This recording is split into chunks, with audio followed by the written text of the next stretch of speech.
लक्सर क्षेत्र अंतर्गत बहादुरपुर में बीते कुछ दिनों पहले हुए अशोक सैनी हत्याकांड मामला का प्रकरण एक बार फिर से गर्माता नजर आ रहा है। कार्यस्थल से आ रहे थे तो उनकी हत्या कर दी गई 2 तारीख को रात को 2:30 बजे के करीब। और उसके बाद जब मैं अपने हस्बैंड को लेकर हॉस्पिटल पहुंची तो वहाँ पर भी हमले की कोशिश करी गई।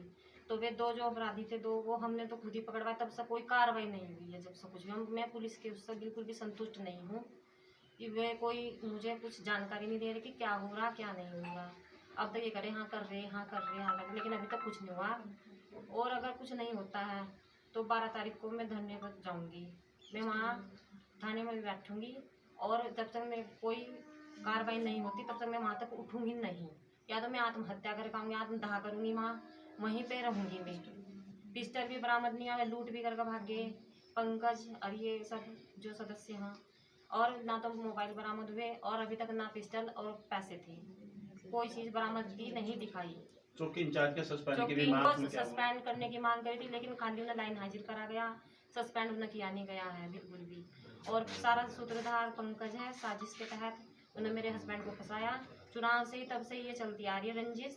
ये जमीनी विवाद कुछ नहीं है, जमीनी विवाद ने जानबूझ कर बनाया। मेरे पास सारे एविडेंस है, मेरे पास सारे एविडेंस। आज मजबूर होकर मैंने मीडिया को बुलाया ताकि मेरी आवाज़ सब तक पहुँचे और सब मेरा साथ दें, मुझे इंसाफ दिलाने की कोशिश करें। मेरे से कोई जानकारी नहीं दी जा रही, मेरे से कोई संपर्क नहीं करा जा रहा। मुझे वहाँ तक गई भी लेकिन मुझे कुछ जानकारी नहीं दी जाए। सिर्फ ये कहते हैं कि जांच चल रही है, जांच चल रही है, बता देंगे जो भी होगा, जांच चल रही है।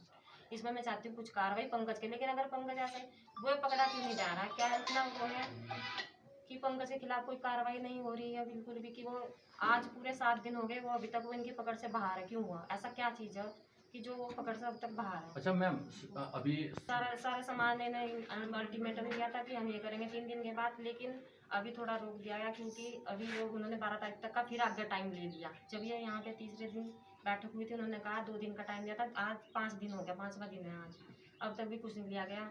तो फिर हमने धरना प्रदर्शन जो भी होगा 12 तारीख में होगा। ठीक। 2 तारीख को मेरे पिताजी अपनी फैक्ट्री रात को देर रात काम करके वापस लौट रहे थे 2:30 बजे के आसपास। वहाँ पे ये बदमाश पंकज, अमरीश, गुरमीत और इनके साथ और भी कई बदमाश थे जिनके मुझे नाम नहीं पता। यही घात लगाए बैठे थे, ये वहाँ पे घात लगाए बैठे थे और इन्होंने मेरे पिताजी के पीछे से वार करा, जिसमें ये मेरे पिताजी के दोनों फ़ोन और एक लाइसेंसी पिस्टल लूट कर ले गए। फिर मैं अपने पिताजी को हॉस्पिटल ले गया। हॉस्पिटल में अमरीश, पंकज ये सारे पहुँचते हैं 10-12 गुंडों के साथ, और जिसमें 2 गाड़ी थी, एक गाड़ी पुलिस ने बरामद भी कर ली। इन्होंने मेरे पे वहाँ मारपीट करने की कोशिश करी मेरे साथ। वहाँ पे इन्होंने पब्लिक ने पकड़ लिया, अपनी गाड़ी छोड़ के वहीं से भाग गए तुरंत ही। 2 जो मुजरिम अमरीश और गुरमीत वहीं पे पकड़ लेते हमने, वो पुलिस की गिरफ्त में है, उन्हें शायद जेल भी भेज दिया। इनसे मेरे पापा के 2 फ़ोन बरामद कर लिए और पिस्टल अभी तक बरामद नहीं करा, और कुछ कार्रवाई नहीं हुई उसके बाद से। जो 2 हमने इन्हें पकड़ के दिए, उसके अलावा कोई कार्रवाई नहीं हुई अभी तक। उसके बाद आपका क्या करोगे? तो पुलिस ने हमें आश्वासन दिया था कि 2 दिन का टाइम मांगा था हमने। जब वहाँ 4 तारीख को हमने जो पंचायत करी थी उसमें उन्होंने 2 दिन का टाइम है, सीओ मैडम ने और कोतवाल जी ने 2 दिन का टाइम मांगा था। पर 2 दिन गया, 5 दिन हो चुके, अभी तक कोई कार्रवाई नहीं हुई, ना हमें किसी ने जानकारी दी कुछ भी। बस जो था, जो 2 तारीख को जो कार्रवाई थी बस वही हुई थी, उसके बाद कुछ नहीं हुआ अभी तक भी।